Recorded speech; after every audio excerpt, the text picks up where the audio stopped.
Eh bien, bonjour à toutes et tous. On démarre notre cycle de conférences donc, sous le dôme du département au village Terre de Jeux 2024.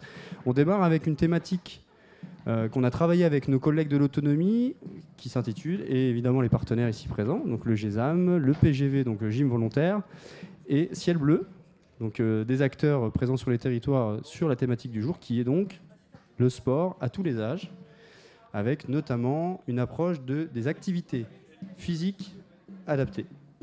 Donc, je laisse la parole à Josiane Mathieu, responsable du service prévention de l'autonomie à la direction de l'autonomie du département, pour nous expliquer un petit peu, pour nous planter le décor de cette thématique liée au sport à tous les âges et notamment aux bienfaits plutôt du sport à tous les âges.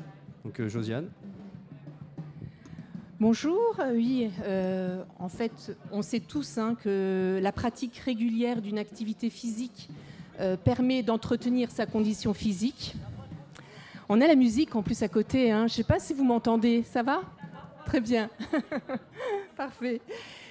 Donc oui, elle permet l'activité de garder une bonne condition physique, de garder une tonicité musculaire, de la souplesse, de l'équilibre. Elle permet de prévenir les maladies cardiovasculaires, le diabète, certains cancers, l'ostéoporose, les fractures, enfin tout ça c'est un petit peu tristouné, mais en tout cas nous permet d'être bien dans son corps et bien dans sa tête. Et oui, bien dans sa tête parce que l'activité physique permet aussi de ne pas rester isolé, d'être avec les autres, les copains avec qui on va pratiquer une activité sportive, d'être dans la nature. Et ça c'est un élément important pour tous les éléments de dépression. Et avec l'âge, on sait que l'augmentation, le risque de tout ce que je viens de vous dire est encore plus accéléré. Et aussi, ce qui se passe, c'est qu'avec le vieillissement, quelque chose de très naturel, on perd du muscle. C'est ce qu'on appelle la sarcopénie. C'est une diminution de la masse musculaire. C'est tout à fait normal. Il y a rien de, c'est pas une maladie, c'est normal. C'est le processus de vieillissement. Et avec la perte de ces muscles, de la force musculaire, on a aussi une baisse des performances physiques. Et puis, c'est là qu'on risque de tomber, on perd l'équilibre. Et lorsqu'on tombe, la chute chez les personnes âgées, c'est un gros facteur de processus d'accélération de la perte de l'autonomie. C'est un enfant, un jeune qui tombe, voilà, il se blesse, rien de grave. Chez une personne âgée, c'est vraiment beaucoup plus grave. Et donc, l'activité physique pour les personnes âgées, c'est aussi quelque chose de très important. Mais on sait aussi que les personnes âgées ne peuvent pas pratiquer toute l'activité physique qui est proposée. Et donc, on parle plutôt d'activité physique adaptée. APA, comme disait tout à l'heure M. Furdin. L'APA s'inscrit en fait dans toutes les politiques publiques, notamment au niveau de la santé. Si bien qu'en 2016, la loi de modernisation de notre système de santé a donné la possibilité aux médecins de prescrire de l'activité physique adaptée. Et puis, il y a aussi l'Agence régionale de santé qui s'est dit, tiens, l'activité physique adaptée, c'est pas trop mal. Et il y a le département qui est en charge de la prévention de la perte d'autonomie s'est dit, ça serait intéressant qu'on puisse, nous aussi, développer des programmes autour des activités physiques adaptées. Alors, comment mettre en place ces programmes ? Eh bien, on a un dispositif qui est intéressant au niveau du département qui s'appelle la Conférence des financeurs de prévention de la perte d'autonomie, qui est un dispositif national porté par les départements et qui permet à des associations, à des instances, à des centres sociaux de soutenir des actions de prévention financièrement et de faire ces associations peuvent faire appel à des organismes qu'on a là, présents, qui se présenteront tout à l'heure et qui vous expliqueront un petit peu, qui mettent en place des activités physiques adaptées. Et donc, les associations, les instances locales de coordination de gérontologie, alors je ne sais pas si vous les connaissez, on a 27 instances locales de gérontologie sur l'ensemble du département, qui mettent en place des activités, et notamment à l'intention des personnes âgées et de leurs aidants, qui mettent en place notamment des activités de sport adapté. Donc je vais vous laisser la parole pour un petit peu expliquer comment vous procédez, qu'est-ce que c'est exactement ces activités, et puis un petit peu comment vous, quel est votre organisme. Alors bonjour, donc nous sommes le GESAM. Donc on est situé sur Bar-le-Duc. Donc GESAM, c'est le groupement d'employeurs sport et animation Meuse. On réalise de la mise à disposition de personnel au sein d'autres associations. On fait également de l'aide à la gestion en matière de comptabilité et gestion RH. Donc on regroupe environ une 50aine de salariés et 130 adhérents. Voilà. Bonjour, moi je suis Thibaut Georget, je suis salarié du comité départemental de l'EPGV Meuse, donc éducation physique et gymnastique volontaire. On dépend de la Fédération française d'éducation physique et de gymnastique volontaire. Et nous, notre approche, c'est la promotion de l'activité physique sur l'ensemble du territoire de la Meuse, au travers de nos associations sportives qui sont affiliées, et puis également du développement d'activités avec nos animateurs. Bonjour, alors Flavie Périnet, moi je suis responsable région pour l'association Ciel Bleu qui s'écrit bien avec un S, pas parce qu'on est des profs de sport et qu'on ne sait pas écrire, simplement parce que ça veut dire sport, initiative et loisirs. Alors nous on intervient, alors pas au titre d'une fédération, on est complètement indépendant, une association à but non lucratif, et du coup on va essayer de prévenir la santé par l'outil de l'activité physique adaptée, et ce, on va dire, à tout niveau de dépendance, à tous les âges et avec toutes les fragilités. Donc ça peut être aussi bien simplement du vieillissement, avec des cours comme Madame Mathieu nous précisait au niveau des ILCG, mais ça peut être aussi des interventions en EHPAD avec des personnes beaucoup plus dépendantes, ou encore sur des maladies chroniques, donc là où on est vraiment sur l'activité physique adaptée, avec des connaissances des pathologies, etc. On a environ une 30aine de lieux d'intervention sur la Meuse, balayant du sud au nord et de l'est à l'ouest. Voilà. Oui. On pourra en parler après si vous voulez. Merci beaucoup. Alors du coup, le décor est planté. On voit bien que sur une question, j'ai envie de dire de santé publique, d'approche de l'usager. Je sais que le terme usager, des fois, il est mal employé ou on l'aime pas trop. En tout cas, sur une problématique, on a plusieurs intervenants. On a un contexte qui fixe le cadre, le cap, les orientations. Moi, je voudrais juste savoir, déjà, à qui s'adressent ces activités physiques adaptées. Alors, Josiane disait, l'âge faisant, entre guillemets, le corps évolue, mais je voulais savoir quelle était la moyenne d'âge des publics qui pratiquent ces activités physiques adaptées. Effectivement, à partir de 60 ans, on peut tout à fait participer à ces activités physiques adaptées. On disait tout à l'heure, ça peut être sur prescription médicale. On a très peu sur le département parce qu'on n'est pas encore bien structuré pour pouvoir répondre à ce besoin spécifique. Mais malgré tout, en fait, on a surtout un public qui va entre 70 et 80 ans, très féminin.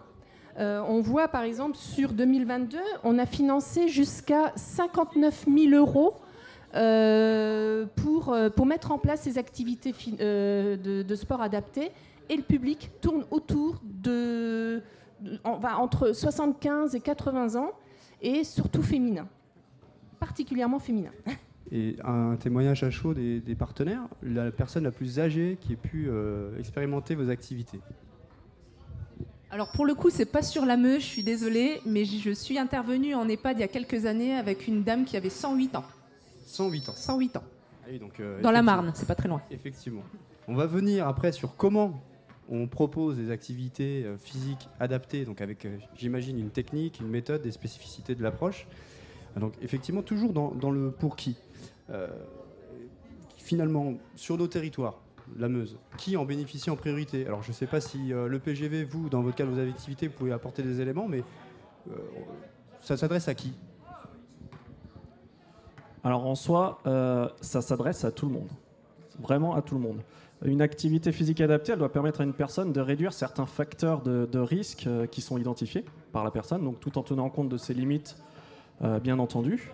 Ça peut être une affection de longue durée, mais pas forcément. C'est vraiment propre à chacun.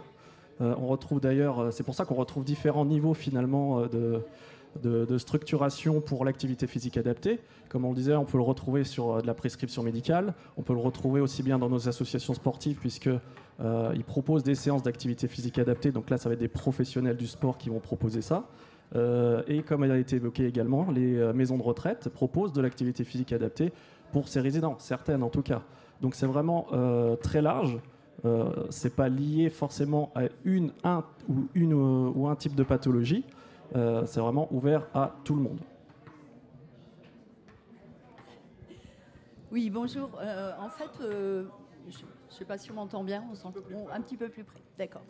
Moi, je voulais juste préciser que, étant animatrice, je me présente, donc Catherine Bertrand, animatrice de loisirs sportifs formée par le PGV, d'ailleurs, représentée par Thibaut, et employée par le GESAM. Donc, moi, j'interviens sur tous les publics, donc de l'enfant, adulte, senior, et donc dans certains cas, sur des groupes de gymnastique adaptés, de sport adapté.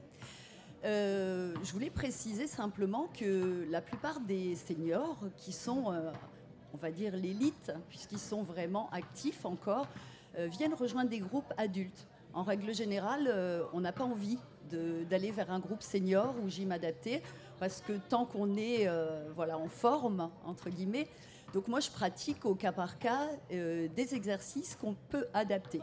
Malheureusement, il arrive un moment où, évidemment, il y a une chute, il y a une blessure, il y a quelque chose qui intervient. Et par rapport à l'âge, les personnes rejoignent à ce moment-là des groupes seniors. Sur ces groupes, en effet, on fait de la gym adaptée, de l'activité physique. On continue vraiment à la pratiquer parce qu'il faut, c'est nécessaire. Donc quand les gens se retrouvent en maison de retraite ou sur chaise, vraiment, on commence à pratiquer des exercices qui sont particuliers, vraiment au cas par cas. Maintenant, l'idée, c'est vraiment de les rassembler, de les amener dans les groupes, de maintenir le lien social et de leur donner encore de l'activité physique. Donc quoi qu'il en soit, de toute façon, je pense que c'est vraiment une très bonne chose d'en parler, de développer, de faire beaucoup de bouche à oreille autour de nous et d'amener un maximum de personnes vers les groupes.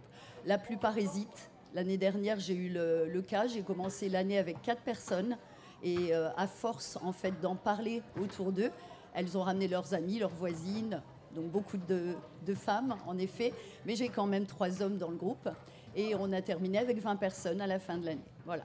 Et c'est vraiment des gens qui me disent « j'avais mal, j'étais pas bien » et en fait, rien que socialement, tout va beaucoup mieux et physiquement, ils évoluent. Alors, merci. Alors, je vous laisse tout de suite, allez-y.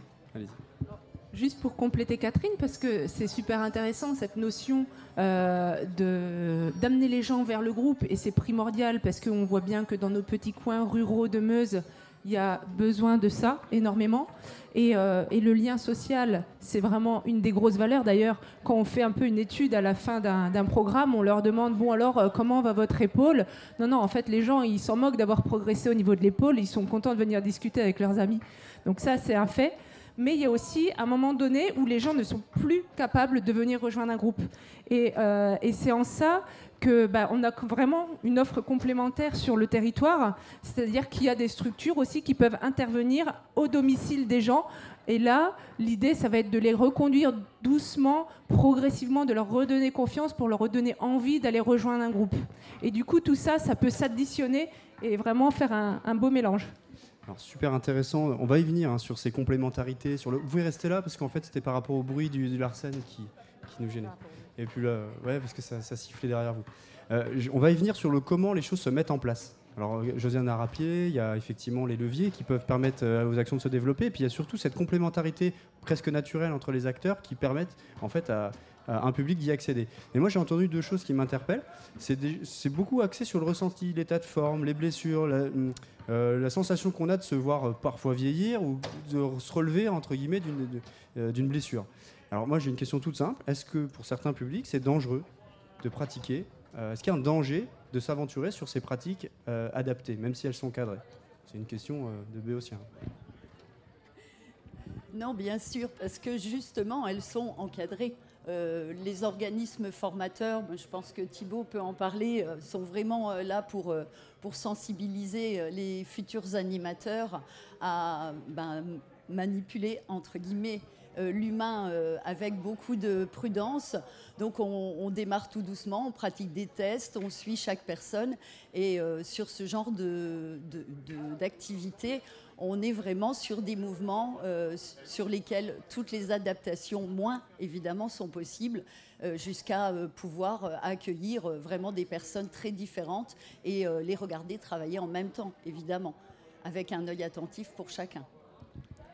Oui, en fait, c'est très important ce que vous venez de dire, parce que lorsque nous, au niveau du département, on regarde les actions qui nous sont, où on demande une subvention, par exemple, pour l'intervention d'un prestataire et mettre en place ces actions, on regarde qui fait ces actions-là. C'est-à-dire que tout le monde, tout animateur ne peut pas faire de l'activité physique adaptée. Il faut qu'il soit diplômé, qu'il ait un diplôme particulier qui lui permet de comprendre ce que la personne peut faire ou non comme activité. Oui, en effet, on rencontre beaucoup de pathologies, donc ça va vraiment de problèmes cardiaques qui ont pu être opérés, évidemment, mais derrière lequel il faut absolument reprendre une activité pour retrouver du souffle, pour rythmer son nouveau cœur. Où c'est très important, mais des personnes derrière une opération à cœur ouvert peuvent très bien repartir marcher plusieurs kilomètres, même parfois 10 kilomètres par jour, tout simplement parce que tout va bien en fait. Mais il faut pour ça remettre le pied à l'étrier, c'est le cas de le dire. Donc dans les groupes, on est là aussi pour leur fournir une marche avant peut-être des activités beaucoup plus individuelles et plus rapides, plus rythmées, etc., plus fréquentes. Mais si au moins une fois par semaine, on peut commencer par rejoindre un groupe sportif encadré correctement, en effet, c'est l'idéal et ça donne souvent confiance en soi pour repartir. Voilà, tout simplement. Et simplement, justement, pour rebondir sur ce que vous disiez tout à l'heure, avec la politique de santé actuelle et du coup les médecins qui sont organisés pour pouvoir prescrire de l'activité, même si on n'est pas encore au top en Meuse, mais ça se construit tout doucement.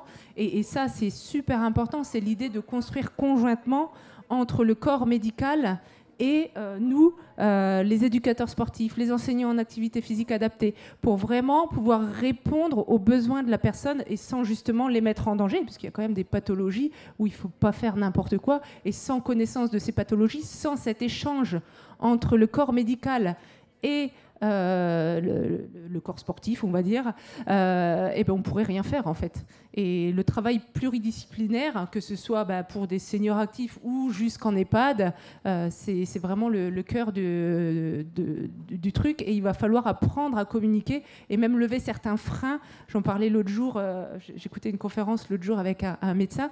Il disait mais oui, mais c'est compliqué. Nous, en tant que médecin, on ne peut pas lever le secret médical pour dire à l'éducateur sportif ah ben non, cette personne-là, elle est diabétique. On va dire oh, elle risque de faire des hypoglycémies. Donc il y a encore un petit peu de freins au niveau législatif qui sont en train tout doucement d'être levés, mais ça c'est l'adaptation de la société. Donc il y a un vrai travail d'équipe qui s'installe, collégial, pluridisciplinaire, j'ai envie de dire, pour ne pas utiliser trop de jargon non plus. Moi, ce qui m'intéresse de savoir à ça, dans cette dynamique-là, qui pose finalement l'individu au centre de l'activité, qui fixe les objectifs? Est-ce que c'est le corps médical? Est-ce que c'est vous, dans la relation que vous êtes en train de tisser avec la personne, qui se dit, tiens, les bienfaits, on y est, il y a une vraie marge de progression, et on a atteint l'objectif, parce qu'on l'a atteint assez rapidement?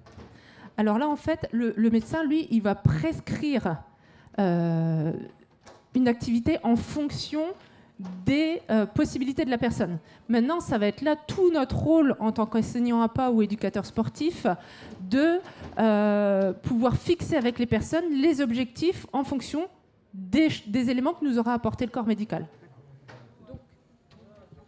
Donc pour compléter ce que vous dites, la personne, elle va être acteur de son programme en fait. Elle le construit avec vous par rapport à ce que le médecin a posé comme prescription. Je rajouterais même que si la personne n'est pas actrice de ce programme en activité physique adaptée, ça ne peut pas marcher en fait. Et c'est pour ça aussi qu'il faut que l'offre se diversifie. C'est en ça aussi que les clubs qui sont tout autour de nous sont importants. C'est que la personne, pour pouvoir s'ancrer dans un projet, dans des objectifs, il faut qu'elle aime ce qu'elle fait. Et forcément, une personne qui a peur de l'eau, on ne va pas lui dire d'aller faire de l'aquagym. Voilà. Alors que c'est encore un peu trop souvent ce qu'on fait parce qu'il n'y a pas suffisamment d'offres, en fait, tout simplement. Et dernière question avant d'arriver sur ce sujet intéressant justement de comment on arrive à appréhender ces activités-là ensemble.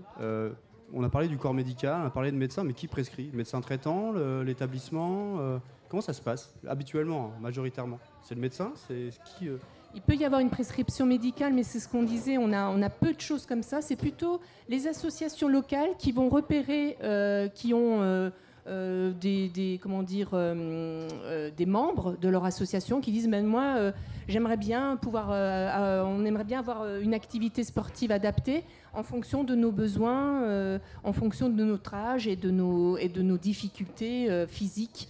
Donc c'est plutôt une demande qui vient des personnes elles-mêmes. On a peu de personnes qui nous arrivent par prescription médicale. Alors je fais j'en parle parce qu'il y a une conférence qui va s'organiser samedi matin, je crois, avec Imeuse Santé sur ces questions-là aussi, de l'approche médicale du sport et de la santé. Et c'est vrai que c'est pas les mêmes dynamiques. On voit bien que les gens n'arrivent pas sur ces activités-là de la même manière, même si c'est quand même prévu pour. Je voulais juste poser une question au monsieur qui est là. Est-ce que vous êtes venu à la conférence parce que vous posiez des questions par rapport au sport, à l'activité physique adaptée, ou est-ce que... J'aime bien le sport et puis que j'en pratique régulièrement. Oui, on ne vous a pas entendu.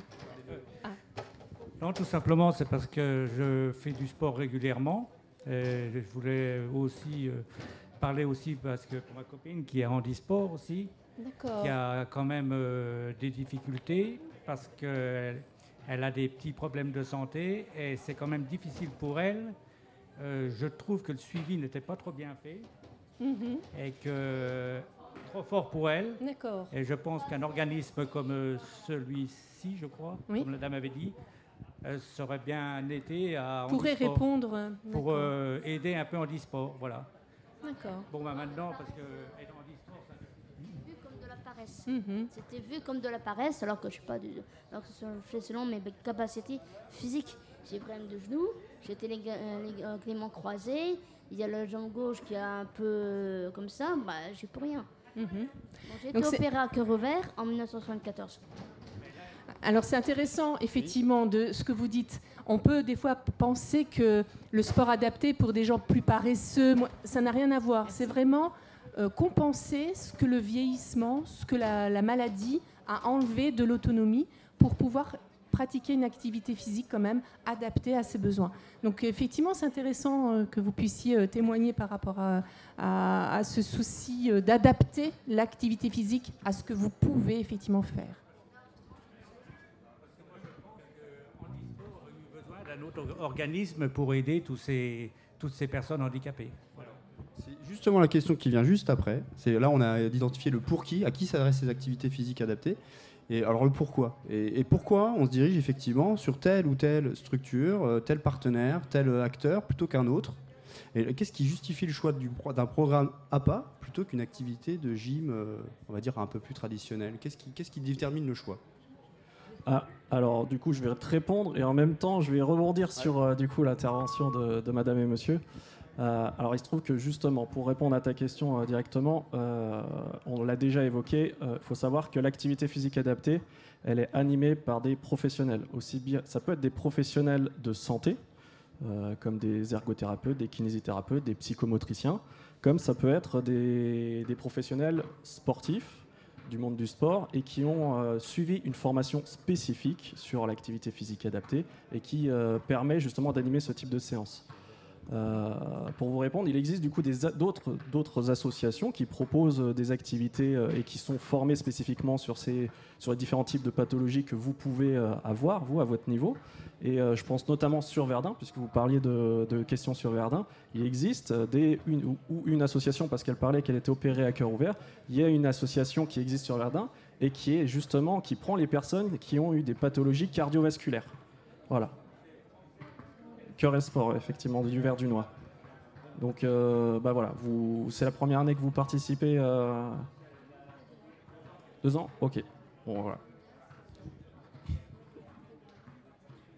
Oui, voilà, c'est vraiment l'idéal, parce qu'en fait, c'est vrai que le souci, c'est que depuis quelques années seulement, on développe vraiment le sport dans le rural. En fait, il n'y avait pas beaucoup de On n'a pas beaucoup de communes, de villages, même dans les villes où il y avait des groupes, des associations, par exemple, qui regroupaient même un public adulte pour lui donner de l'activité sportive. C'était encore assez rare, il fallait faire des kilomètres. Donc du coup, j'imagine que si vous avez voulu faire du sport, vous avez rejoint le premier groupe qui existait. Et malheureusement, avec une personne qui, à l'époque, sur le style estrade, voilà, je sers de modèle et les gens bougent dans la salle, et bien évidemment, tout le monde ne pouvait pas suivre et les gens étaient obligés d'être soit déjà en forme, soit de s'arrêter ou de rentrer à la maison désolés. Oui, un peu directif, c'est ce que vous reprochiez voilà. À l'écoute. Voilà. J'avais fait du judo avant, donc j'étais ceinture marron aussi. Et même le prof de judo, même s'il était coach sportif, éducateur et professeur de judo, il n'avait pas du tout l'expérience pour s'adapter à une personne comme moi. De plus, je suis malentendante, donc il n'arrivait pas à se mettre à la portée et à comprendre les choses. Et puis, il y a une façon de dire, de parler à des gens aussi. Parce que quand vous êtes éducateur et prof de judo et que vous dites comme ça, fais du judo, va être ta mère. Je suis désolée. Voilà, mais en fait, tout évolue aujourd'hui et c'est vrai que dans les organismes de formation, on nous prépare aussi à rencontrer toutes sortes de personnes et puis à appréhender des situations particulières, même dans des groupes adultes, sans tomber après dans le public fragile.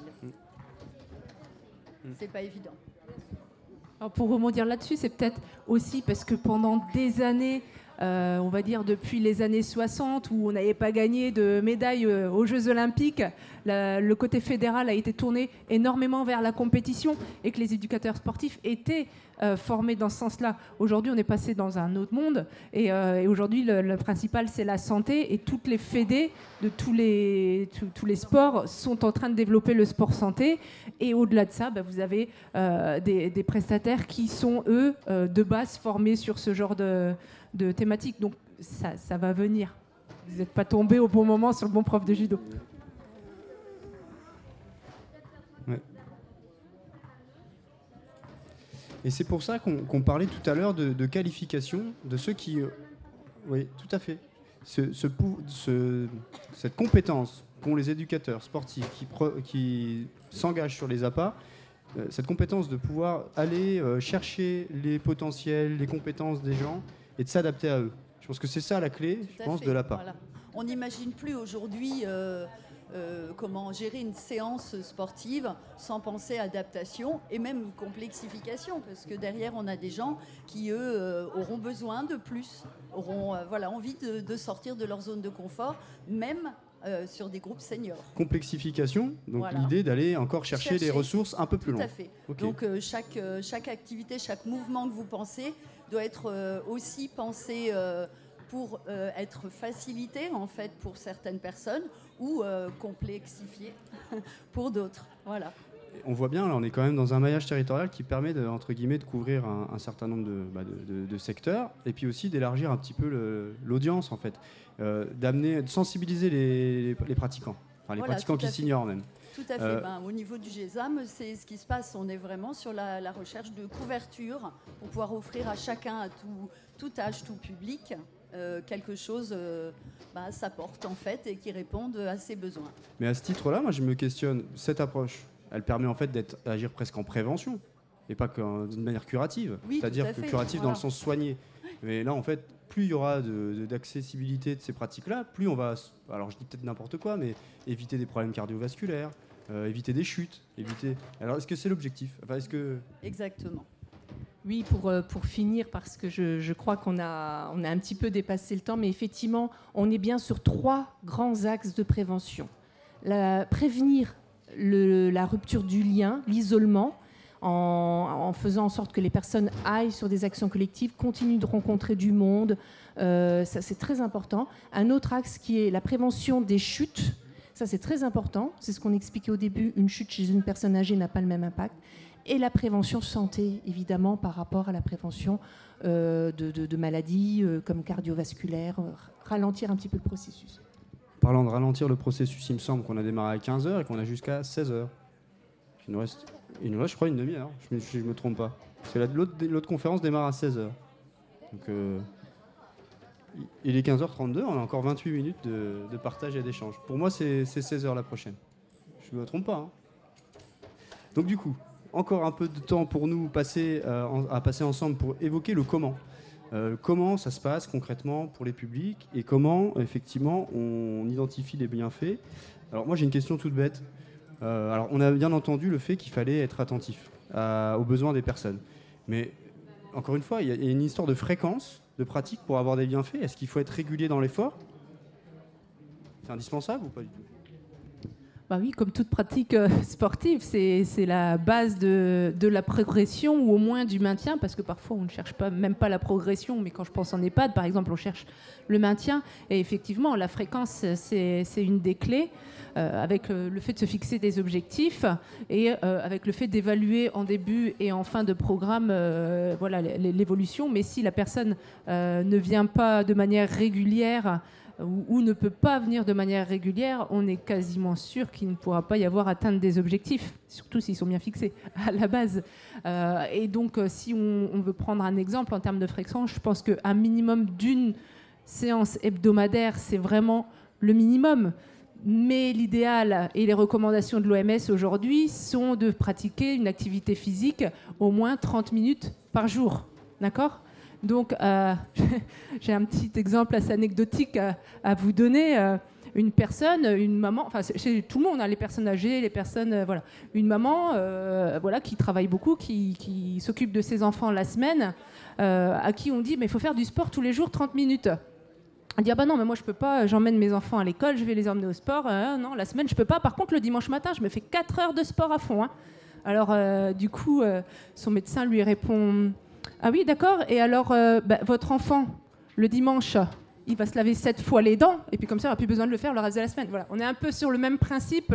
L'idée, c'est vraiment de réguler au maximum. Alors après, dans la mise en place de nos actions, dire qu'on va faire bouger quelqu'un tous les jours, c'est quasiment pas possible, sauf si, dans ce qu'on leur propose, on leur explique que la pratique quotidienne va compléter ce qu'on fait de manière hebdomadaire et qu'on leur donne les clés aussi pour pouvoir le faire. Oui, ça c'est très important ce que vous venez de dire. En fait, le sport adapté ne se résume pas à l'heure ou à la demi-heure qu'ils passent avec vous. C'est-à-dire que vous les amenez à comprendre que tous les jours au quotidien, en marchant, en montant les escaliers, en se rendant au bus, ou en tout cas fait partie déjà d'une pratique physique. Et quand on parle de recommandations, on parle de recommandations au niveau de l'activité physique et non pas du sport. Il faut bien distinguer les deux. Donc quand on dit 30 minutes d'activité physique, ce n'est pas 30 minutes de sport. Ça peut être aussi bien une balade à vélo comme quand vous faites des gestes du quotidien, à savoir laver les vitres, passer l'aspirateur, c'est de l'activité physique. Donc quand on parle de 30 minutes par jour, ça rentre dans le cadre de l'activité physique. Après, c'est vrai que nous, à notre niveau, au niveau des éducateurs sportifs ou au niveau des structures, en tout cas, qui proposent les activités physiques adaptées, on a quand même un barème pour évaluer l'évolution des pratiquants, qui nous sert pour voir si ça a été efficace, finalement, tout l'entretien qui a été fait lors de ces séances. On le donne quand même aux pratiquants pour qu'ils aient, au-delà d'un ressenti, qu'ils aient quelque chose de concret, qu'il y ait une évolution. Mais on ne va pas parler des mêmes choses que ce qu'on va mettre, nous, dans nos fiches. Ça veut dire que vous, ce que vous allez ressentir au plus, c'est « Tiens, avant, je n'allais pas chercher le pain qui était à 100 mètres de ma maison. Maintenant, je vais aller chercher le pain. » Donc là, je constate une évolution. Quand on parle d'animation sportive dans les EHPAD, il y a des personnes qui étaient en fauteuil roulant et qui, aujourd'hui, arrivent à se lever du fauteuil roulant pour se déplacer à l'intérieur même de l'EHPAD. Donc ça, c'est des constatations que l'on fait, qu'on va noter bien sûr nous de notre côté, mais c'est la personne qui va vraiment se rendre compte de l'évolution, en tout cas au niveau physique déjà, et au niveau mental aussi d'un autre côté. Et il faut bien se rendre compte qu'à partir du moment où on arrête de pratiquer de l'activité physique, dans les 6 mois qui suivent l'arrêt, tous les bénéfices qui ont été apportés par l'entretien que vous avez pu faire au quotidien, il redevient quasiment nul. C'est très intéressant parce que là, on voit bien que la prévention par le sport, c'est pour aussi rendre service au quotidien. C'est pas juste pour devenir champion ou se fixer un objectif sportif. C'est vraiment améliorer sa qualité de vie. Et on en parlait tout à l'heure. D'ailleurs, je vous ai un peu freiné sur ce sujet-là, mais donc, il y a une fréquence pour atteindre des objectifs physiques. Il y a une fréquence aussi pour peut-être amener les publics à côtoyer d'autres gens régulièrement. Le lien social, j'en ai entendu tout à l'heure. Oui, voilà. Oui, j'allais y revenir justement parce que je pense aussi que c'est un escalier très important. On a touché 2 mots tout à l'heure. Quand les gens, par exemple, partent à la retraite et que socialement parlant, on avait un rythme de vie, on avait une obligation pour se lever le matin. On était fatigué le soir, on avait des gens qui autour de nous entretenaient un lien social et puis parfois on est complètement isolé. On n'a pas toujours son conjoint qui est en retraite au même moment, on est à la maison, on n'a pas de fin en soi, pas d'objectif dans sa vie, dans sa journée, dans sa semaine. Et à ce moment-là, c'est là que l'activité intervient aussi. Quand on vient rejoindre un groupe, on crée des liens. On est valorisé dans ce qu'on fait. On a des petits moments aussi de rigolade. On plaisante. Les animateurs ne sont pas là simplement pour faire bouger. On n'est pas froid et distant, bien au contraire.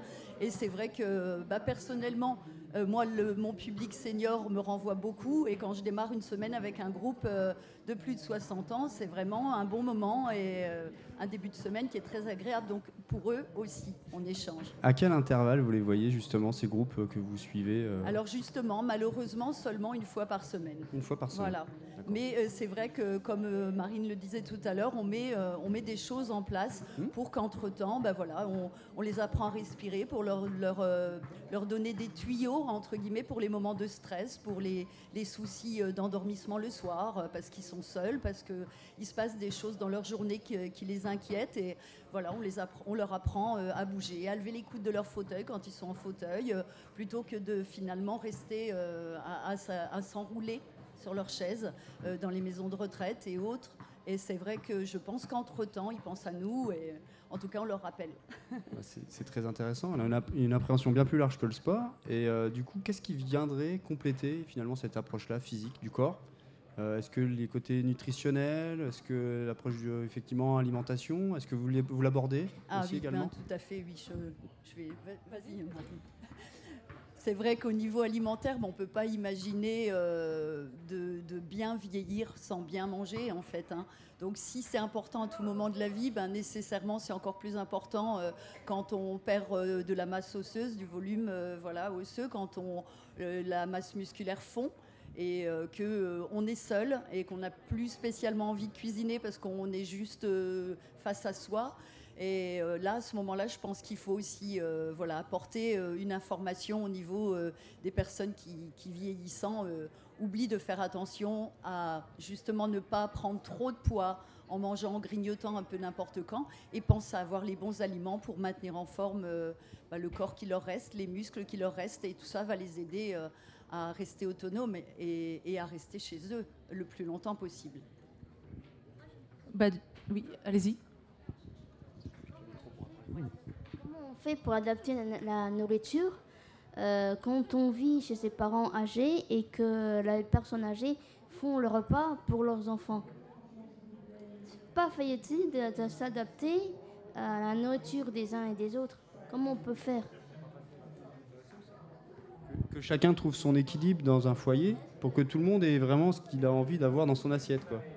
Comment quelle clé vous donnez?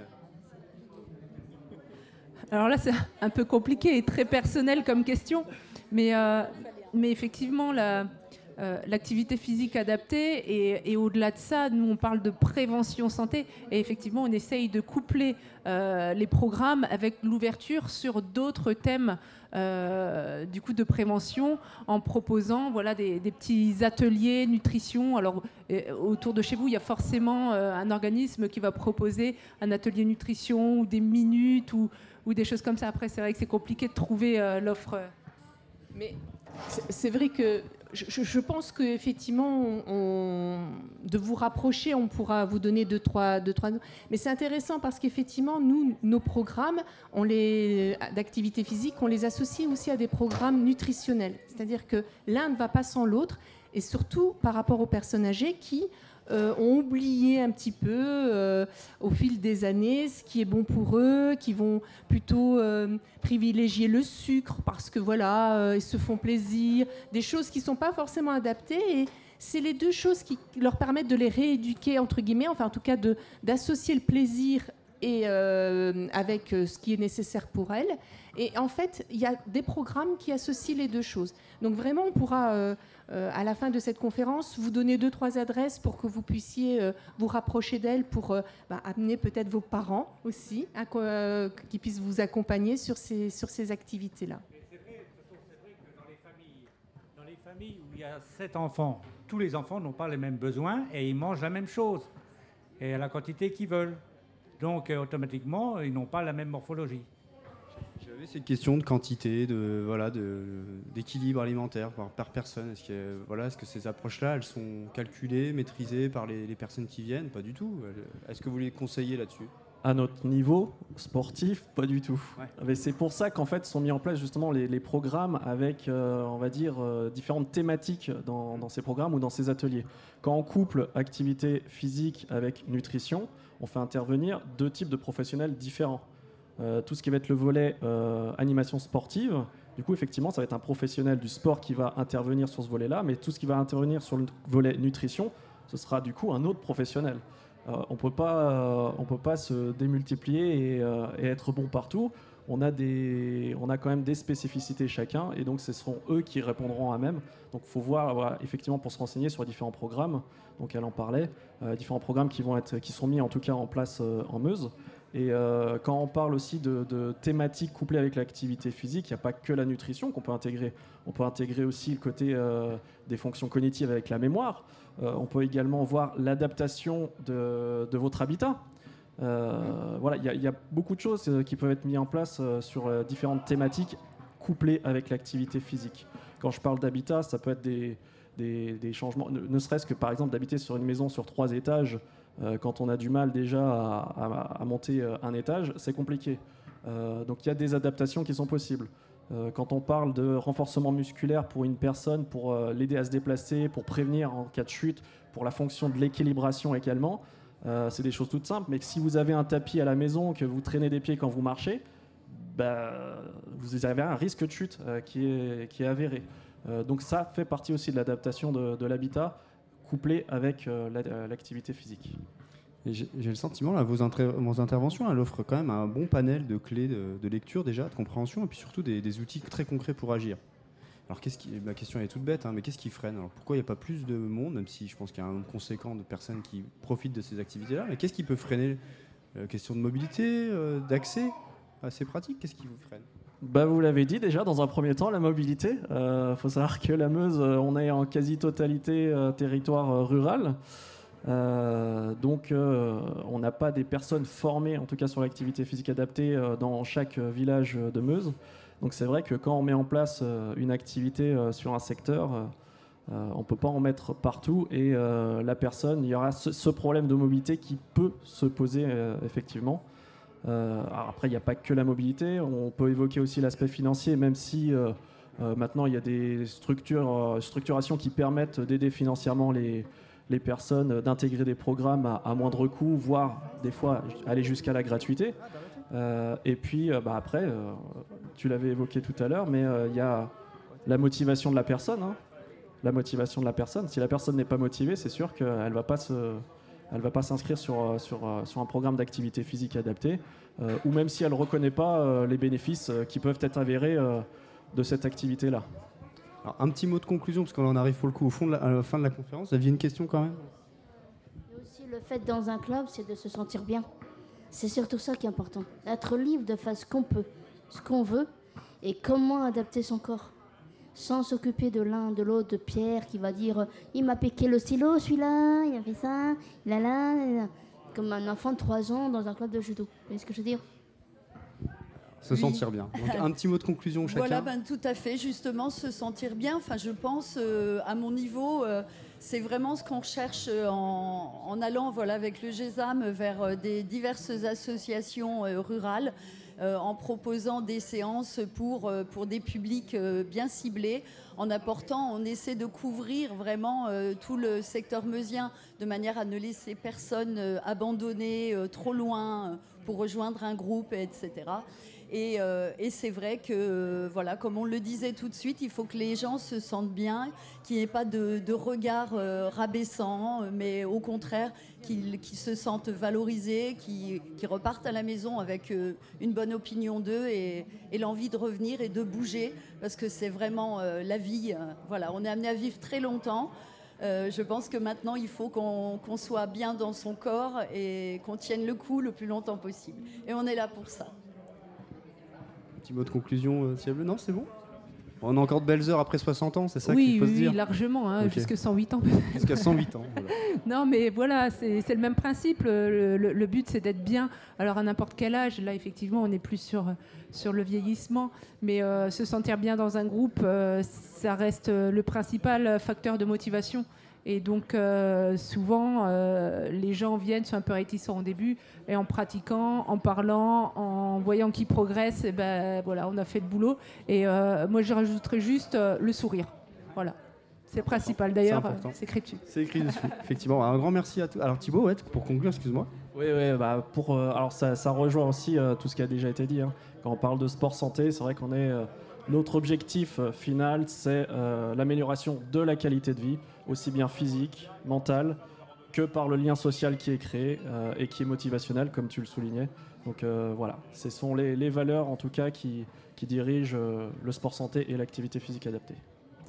Un grand merci à nos partenaires, à Josiane et donc à l'EPGV, au GESAM et à Ciel Bleu d'avoir ouvert ce cycle de conférences. Merci beaucoup et merci à vous pour les questions très pertinentes.